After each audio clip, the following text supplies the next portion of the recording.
నేటి రాశి ఫలాలు. కన్యా రాశి వారు ఈరోజు పాత విషయాలు జ్ఞప్తికి తెచ్చుకుంటారు. చేపట్టిన పనులలో కార్యసిద్ధి అనేది కలుగుతుంది. ఇక దీర్ఘకాలిక సమస్యలు తీరి మానసిక ప్రశాంతతను పొందుతారు. నూతన వాహనాన్ని కొనుగోలు చేస్తారు. ప్రత్యర్థులు కూడా ఈరోజు మీకు మిత్రులుగా మారి సహాయ సహకారం అందిస్తారు. వ్యాపారస్తులు ఎవరైతే ఉన్నారో వారి యొక్క వ్యాపారాలలో లాభాలను గడిస్తారు. ఇక ఉద్యోగస్తులు ఎవరైతే ఉన్నారో తాము పనిచేసే చోట ఆశించిన మార్పులను పొందుతారు. ఇక ఈరోజు కన్యారాశి వారికి వాహన యోగం అనేది కనబడుతుంది, గృహయోగం అనేది కనబడుతుంది, అలాగే సంతాన యోగం కూడా కనబడుతుంది. ఇక ఈరోజు తగినంత ఆదాయం ఉండడం వల్ల రుణాలను తీర్చగలుగుతారు. ఇక విదేశాలలో విద్యాపరంగా, ఉద్యోగపరంగా, వ్యాపారపరంగా ఎవరైతే నివసిస్తున్నారో వారికి అనుకూలమైన మార్పులు చోటు చేసుకుంటాయి. ముఖ్యంగా విద్యాలాభం అనేది కనిపిస్తున్నది. విద్యార్థులకు మంచి ఉన్నత విద్యా అవకాశాలు అయితే కనిపిస్తాయి. ఇక ప్రభుత్వ ఉద్యోగులకు అనుకున్న చోటికి బదిలీలు అనేవి జరుగుతాయి. ఇక ఎవరైతే ఉద్యోగ మార్పు కోసం చూస్తున్నారో వారికి మంచి అనుకూలత అనేది కనబడుతుంది. ఉన్నత స్థాయి ఉద్యోగం లభించే అవకాశం కనబడుతుంది. ఇక మిత్రుల వలన విదేశీయానం చేసే అవకాశం రావచ్చు. సోదరుల ద్వారా ఆస్తి లాభ సూచనలు కనిపిస్తున్నవి. ఇక ఈరోజు కన్యారాశి వారికి సంపూర్ణమైన ఆరోగ్యం సంప్రాప్తిస్తుంది. విదేశాలలో ఎవరైతే ఉన్నారో వారికి స్థిర నివాసం ఏర్పరచుకునే అవకాశం ఉంది. అలాగే నూతన గృహ ప్రవేశం చేసే అదృష్ట యోగం కూడా కనబడుతుంది. ఇంకా ఈరోజు ఆధ్యాత్మికత పెరుగుతుంది. తీర్థయాత్రలు చేస్తారు, దేవాలయాలను సందర్శిస్తారు. దేవాలయాలను సందర్శించినప్పుడు మీరు ముఖ్యంగా గుర్తుంచుకోవాల్సింది మీ ఇష్టదైవం యొక్క ఆరాధన అనేది మీకు మంచి చేస్తుంది. కాబట్టి తప్పకుండా దిశగా ప్రయత్నించండి.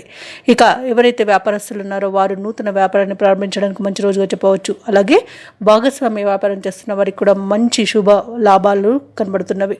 ఇక వ్యవసాయదారులకు పంట లాభం కనబడుతున్నది. అలాగే ఎవరైతే పెట్టుబడులు పెడుతున్నారో పెట్టుబడులలో లాభం అనేది లభిస్తుంది. అలాగే కన్యారాశి వారికి ఈరోజు రావాల్సిన ధనం చేతికి అందుతుంది. ఇక ఈరోజు కుటుంబ సభ్యులతో కలిసి విందు వినోదాది కార్యక్రమాల్లో పాల్గొంటారు. ఇక వైద్యులు ఎవరైతే ఉన్నారో వారికి కార్యసిద్ధి అనేది కనబడుతుంది. అనుకున్న కార్య విజయం అనేది కనబడుతుంది. కన్యారాశి వారికి ఈరోజు సేవా కార్యక్రమాలపై ఆసక్తి పెరుగుతుంది. దూర ప్రయాణాలు చేసే సూచనలు కనబడుతున్నాయి. కాబట్టి దానికి సంసిద్ధంగా ఉండండి. పుణ్యక్షేత్రాలను సందర్శిస్తారు. సోదరులతో, మిత్రులతో విభేదాలు ఏవైతే ఉన్నాయో అవితో సమసిపోతాయి. అలాగే ఆర్థిక పరిస్థితి మరింత ప్రోత్సాహకరంగా ఉంటుంది. ఈరోజు వ్యాపార వాణిజ్యవేత్తలు ఎవరైతే ఉన్నారో వారి యొక్క వ్యాపారాలలో ఉన్న చిక్కులను కూడా తొలగించుకోగలుగుతారు. ప్రభుత్వ ఉద్యోగస్తులు ఎవరైతే ఉన్నారో వారి విధి నిర్వహణలో సమర్థతను చాటుకుంటారు.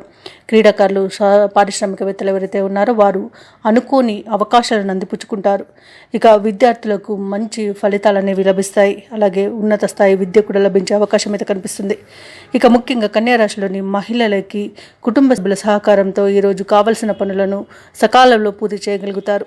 ఇక కన్యారాశి వారికి అదృష్ట రంగులు గోధుమ మరియు పసుపు. ప్రతికూలమైన రంగు గులాబీ. అదృష్ట సంఖ్య 5. ఈరోజు కన్యారాశి వారు హనుమాన్ చాలీసా పఠనం చేయడం వలన మంచి శుభ ఫలితాలను పొందుతారు. అలాగే పనులలో వచ్చే ఆటంకాలని తొలగించుకోగలుగుతారు. ఈ వీడియో నచ్చినట్లయితే లైక్ చేయండి, షేర్ చేయండి, అలాగే సబ్స్క్రైబ్ చేయడం అస్సలు మర్చిపోవద్దు. అంతా శుభమే జరుగుతుంది.